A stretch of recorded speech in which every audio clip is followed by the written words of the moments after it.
नमस्कार साथियों।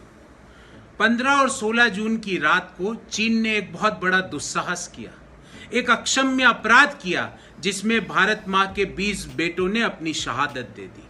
पर क्या दुनिया का कोई देश खुलकर हमारे पक्ष में खड़ा है? ये बात मैं आज आपसे इसलिए पूछ रहा हूं क्योंकि जब से मोदी जी ने सत्ता की बागडोर संभाली तब से लेकर आज तक 44 देशों की उन्होंने यात्रा की, जिसमें करदाताओं का 446.52 करोड़ रुपया खर्च हुआ।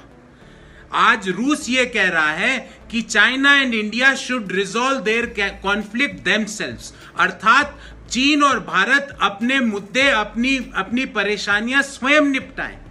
अमेरिका के राष्ट्रपति, जिनके लिए इसी साल फरवरी माह में हमने 3,70,00,000 के फूल बरसा दिए, उनके स्वागत में 100 करोड़ रुपए लगाकर मोटेरा स्टेडियम में उनका भाषण करवाया। यमुना जी में उनको ताजमहल देखते वक्त दुर्गंध ना आए, इसके लिए करोड़ों लीटर पानी बहा दिया।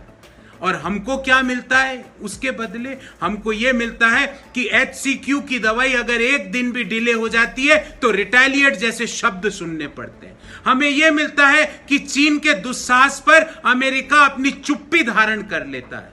और तो और छोड़िए, नेपाल जैसा हमारा मित्र देश आज भारत माता की भूमि को अपना भाग बता रहा है। दोस्तों, ये कौन सी कूटनीति है? इस 44 देशों की यात्रा से हमने क्या पाया? ये करदाताओं के 450 करोड़ रुपए के व्यय से हमने क्या हासिल किया? सोचिएगा जरूर। कि मैं आप सब लोगों के माध्यम से केंद्र सरकार से 3 सवाल पूछना चाहता हूं।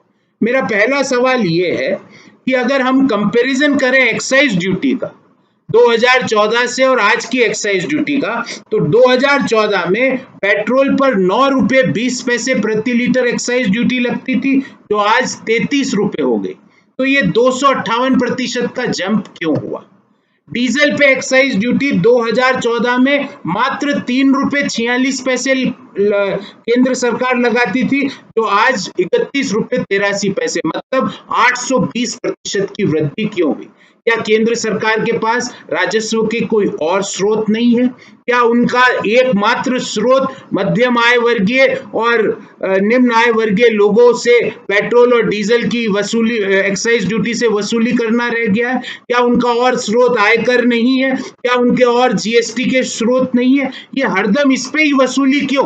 और पेट्रोल पर एक्साइज ड्यूटी 258% और डीजल पर एक्साइज ड्यूटी 820% तक क्यों बढ़ाई गई पिछले 6 सालों में? ये मेरा पहला प्रश्न है। और इस प्रश्न को समझाने के लिए मैंने किस तरह पेट्रोल और डीजल की प्राइसेस निर्धारित होती है, यह आप सबके सामने व्याख्या की।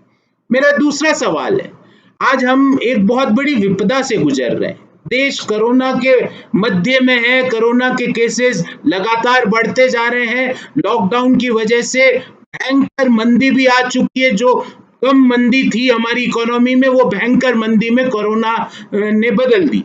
और जहां देखो, जिस सेक्टर में देखो, वहां पे 2-3 खबरें आ रही है, या तो नौकरी जा रही है या सैलरी कट हो रही है।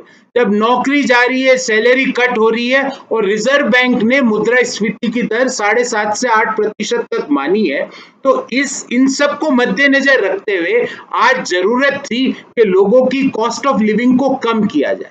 पर अगर आप डीजल की कीमतें पेट्रोल से ज्यादा बढ़ा देते हो, डीजल पर एक्साइज ड्यूटी 820% तक बढ़ा देते हो, तो कॉस्ट ऑफ लिविंग घटेगी नहीं, वो बेतहाशा बढ़ जाएगी। क्योंकि डीजल से माल ढुलाई की लागत में वृद्धि हो जाती है।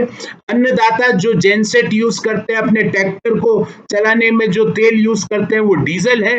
किसानों की कॉस्ट आप बढ़ा देते हो, आप माल ढुलाई की कॉस्ट बढ़ा देते हो, आप और तरह के जो यातायात के साधन है उनकी कॉस्ट बढ़ा देते हो। तो ये कॉस्ट ऑफ लिविंग, जब आपदा के समय पूरी दुनिया के देश कॉस्ट ऑफ लिविंग को कम कर रहे हैं, आप इसको इस समय क्यों बढ़ा रहे हो? और मेरा तीसरा सवाल है कि प्रधानमंत्री जी हमेशा 2014-15 में कहते थे कि मैं नसीब वाला हूं, इस कारण से, मेरे नसीब के कारण अंतर्राष्ट्रीय बाजार में कच्चे तेल की कीमतें कम हो रही है। सर मई में कम हुई थी। ब्रेंट क्रूड की कीमत 15 से 20 डॉलर प्रति बैरल तक पहुंच चुकी थी, पर आपके नसीब का फायदा हम लोगों को आप देते नहीं हो। आपका तो एक ही नियम है, मीठा मीठा आप ले लो और कड़वा कड़वा हमको दे दो। जब कच्चे तेल की कीमतें घटती है तो उसका फायदा हिंदुस्तान के लोगों को नहीं मिलता है, पर जब कच्चे तेल की कीमतें जरा सी बढ़ती है तो हमारे यहाँ कीमतें उससे डबल बढ़ा देते हो।